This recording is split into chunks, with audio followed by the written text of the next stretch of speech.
Hello, welcome to the Redmen TV. It's daily news time. Bit of a later show than normal, ran time in the day, but we are here. And James Pearce has written an article about Loris Karius. It's gone quiet for Loris Karius the last few days. Obviously, we saw that he travelled to Crystal Palace, but didn't suit up, as it were. I was wondering what was going on, but it turns out that the Feast of Sacrifice has been happening over in Turkey, which is one of the most important Islamic religious festivals of the year, 4-day public holiday. And that's why it's all gone a little bit quiet. Bar a last-minute change of heart, it would seem that Loris Karius will be travelling to Besiktas for a medical tomorrow. Obviously, a deal was agreed on Monday, £9.5 million, 2.5 million, let's say, give or take, as a loan fee for a 2-year loan, and almost a compulsory buyout for like another just over £7 million after the 2-year loan deal. That compulsory buy would be based upon Karius meeting certain criteria, probably game time, I think, is one of them, as well as Besiktas qualifying for Europe. So it looks like his time at Liverpool is up. Listen, I think every Liverpool fan knows this. I won't be exactly sorry to see him go, but I do wish him all the success in the future, and I will remember him for more than just that mess up in the Champions League final.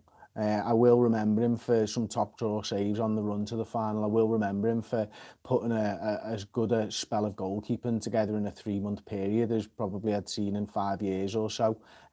He did some really good stuff for Liverpool, and unfortunately will be kind of overshadowed by the Champions League final, but Liverpool have got a better goalkeeper now, and it's time for Liverpool to move on, and hopefully Loris Karius can rebuild his career, and hopefully this move goes really well for him and he's able to prove himself a good goalkeeper, and maybe just getting away from this city, this football club, will give him a bit of breathing room and help him to rehabilitate maybe himself mentally, maybe not being at one of Europe's maybe top 3, 4, 5 leagues, and the pressures that come with that will do him some good.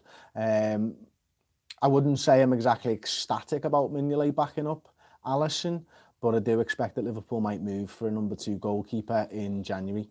Certainly I can't imagine Mignolet being allowed to go before the 31st of August, and I also can't imagine that he'll want to stay longer than January if he's sat on the bench for the next few months. So either Klopp, I believe, will look at Grabara and Keller and wonder whether he's got a good enough keeper there to back up Alisson and take that as a risk, or he'll find out in the next few months whether he needs to probably invest in a backup goalkeeper if Mignolet is to be shipped on. 21 million quid this season for 2 backup goalkeepers seems to be very good business by Liverpool. Let me know your thoughts on that in the comment section below, and we'll move on to another story that was talked about late last night and earlier on this morning, and that is Liverpool and Dortmund sort of speaking over Divock Origi. Liverpool have said all summer long, we want £27 million for Divock. Dortmund are now trying to explore a loan deal for him. Liverpool want to make a compulsory purchase at the end of it. Dortmund obviously looking for a striker at the moment because Michy Batshuayi moved to Valencia, and he obviously sold Aubameyang, and Liverpool obviously looks like Divock Origi is surplus to requirements at our club. I can't imagine that Liverpool are in a, and this is one of the great things about Liverpool recently, is that it doesn't seem like we're being held over a barrel to sell these players. We can sell these players if and when we want to. I'm sure Jurgen would be okay having Divock Origi around this season to be an extra backup, but maybe it's right for Divock and his career that he moves on. Let me know your thoughts on that one in the comment section below. And finally, a player that I'd kind of forgotten played for Liverpool, if I'm perfectly honest with you, and that sounds terrible, but Conor Randall, who obviously came up through the academy, has agreed to join League One outfit Rochdale on loan until January. First appeared in the League Cup in 2015 for us, right back who'd come through the ranks at the club. I remember his time at Liverpool, and you know, when he was getting games, and there was only a few games, but he looked okay, he looked decent, but he looked like there was a level to his game. And unfortunately, Liverpool the Football Club, or fortunately I should say, Liverpool the Football Club has kind of moved on from that now. And again, another guy who put his heart and his soul into every appearance, but maybe just didn't have what it's needed to succeed at the very, very top level. Still a good footballer, still a good right back, you know, but he'll go on and hopefully have a good career. And I think he's better than League One, if I'm honest. I do think he's maybe more of a championship player. And hopefully he can get there and prove that, you know, a young lad, 22 years old still at the moment, and hopefully he can go on and improve and do well in his career, and go out and prove to the Rochdale fans that he deserves to either make the move permanent or show somebody else that he deserves to be there. Si, have you got comments up? Yeah. Excellent, let's get some in. So Gareth King says, why sell Ward for letting Karius go? Mignolet is useless.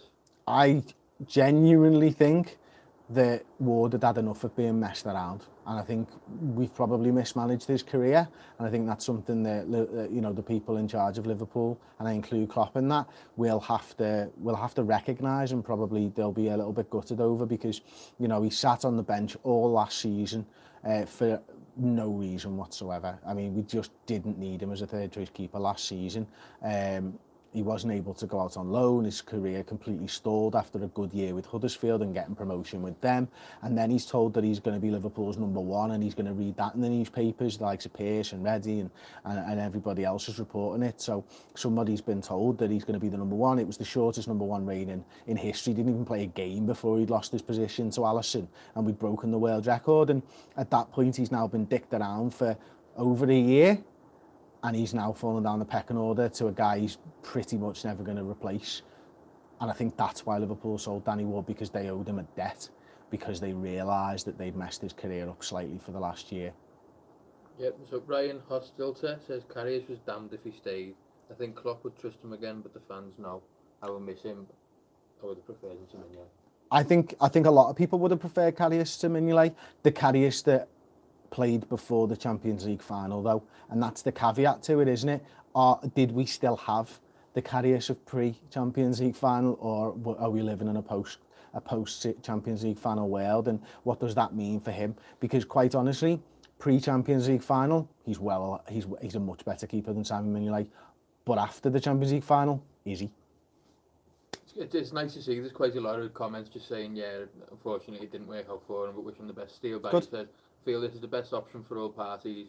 Karius needs to get his confidence back, and the best is to stay away from the spotlight. Wish him all the best. That's boss. It's good to know that everybody's saying that in the comments as well. It shows you what we already know about this fan base and what type of fans we are in the majority, and that's good fans who do support players and who do wish them well on their travels. Listen, it didn't work out for Loris Karius at Liverpool. It might do at Besiktas, and I really kind of do hope that it does, because he doesn't seem like a prick in any way, shape or form. He seems like a guy who knew he let his club down, who knew he let his teammates down, his manager, his family probably thinks of it as well, and, you know, all of us fans around the world. He'll have felt the weight of those errors more than anybody else.